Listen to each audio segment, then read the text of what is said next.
نواں باب۔ اور خدا نے نوح اور اس کے بیٹوں کو برکت دی اور ان کو کہا کہ بار ور ہو اور بڑھو اور زمین کو معمور کرو، اور زمین کے کل جانداروں اور ہوا کے کل پرندوں پر تمہاری دہشت اور تمہارا روب ہوگا، یہ اور تمام کیڑے جن سے زمین بھری پڑی ہے، اور سمندر کی کل مچھلیاں تمہارے ہاتھ میں کی گئیں۔ ہر چلتا پھرتا جاندار تمہارے کھانے کو ہوگا، ہری سبزی کی طرح میں نے سب کا سب تم کو دے دیا، مگر تم گوشت کے ساتھ خون کو جو اس کی جان ہے نہ کھانا۔ میں تمہارے خون کا بدلہ ضرور لوں گا، ہر جانور سے اس کا بدلہ لوں گا، آدمی کی جان کا بدلہ آدمی سے اور اس کے بھائی بند سے لوں گا۔ جو آدمی کا خون کرے اس کا خون آدمی سے ہوگا، کیونکہ خدا نے انسان کو اپنی صورت پر بنایا ہے۔ اور تم بار ور ہو اور بڑھو اور زمین پر خوب اپنی نسل بڑھاؤ اور بہت زیادہ ہو جاؤ۔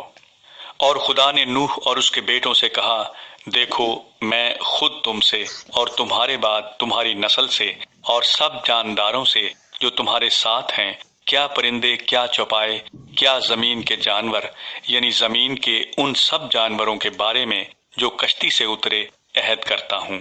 میں اس عہد کو تمہارے ساتھ قائم رکھوں گا کہ سب جاندار طوفان کے پانی سے پھر ہلاک نہ ہوں گے، اور نہ کبھی زمین کو تباہ کرنے کے لیے پھر طوفان آئے گا۔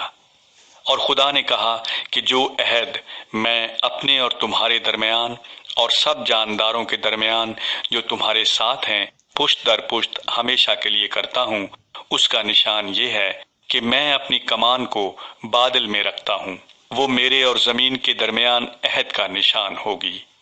اور ایسا ہوگا کہ جب میں زمین پر بادل لاؤں گا تو میری کمان بادل میں دکھائی دے گی، اور میں اپنے عہد کو جو میرے اور تمہارے اور ہر طرح کے جاندار کے درمیان ہے یاد کروں گا، اور تمام جانداروں کی ہلاکت کے لیے پانی کا طوفان پھر نہ ہوگا، اور کمان بادل میں ہوگی، اور میں اس پر نگاہ کروں گا تاکہ اس ابدی عہد کو یاد کروں جو خدا کے اور زمین کے سب طرح کے جاندار کے درمیان ہے۔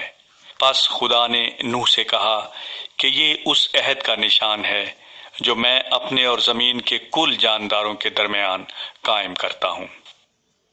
نوح کے بیٹے جو کشتی سے نکلے سم، حام اور یافت تھے، اور حام کنعان کا باپ تھا۔ یہی تینوں نوح کے بیٹے تھے، اور انہی کی نسل ساری زمین پر پھیلی۔ اور نوح کاشتکاری کرنے لگا، اور اس نے ایک انگور کا باغ لگایا، اور اس نے اس کی مہ پی، اور اسے نشہ آیا، اور وہ اپنے ڈیرے میں برہنہ ہو گیا۔ اور کنعان کے باپ حام نے اپنے باپ کو برہنہ دیکھا اور اپنے دونوں بھائیوں کو باہر آ کر خبر دی۔ تب سم اور یافت نے ایک کپڑا لیا اور اسے اپنے کندھوں پر دھرا، اور پیچھے کو الٹے چل کر گئے اور اپنے باپ کی برہنگی ڈھانکی، سو ان کے منہ الٹی طرف تھے، اور انہوں نے اپنے باپ کی برہنگی نہ دیکھی۔ جب نوح اپنی مے کے نشے سے ہوش میں آیا تو جو اس کے چھوٹے بیٹے نے اس کے ساتھ کیا تھا اسے معلوم ہوا، اور اس نے کہا کہ کنعان ملعون ہو، وہ اپنے بھائیوں کے غلاموں کا غلام ہوگا۔ پھر کہا، خداوند سم کا خدا مبارک ہو، اور کنعان سم کا غلام ہو۔ خدا یافت کو پھیلائے کہ وہ سم کے ڈیروں میں بسے، اور کنعان اس کا غلام ہو۔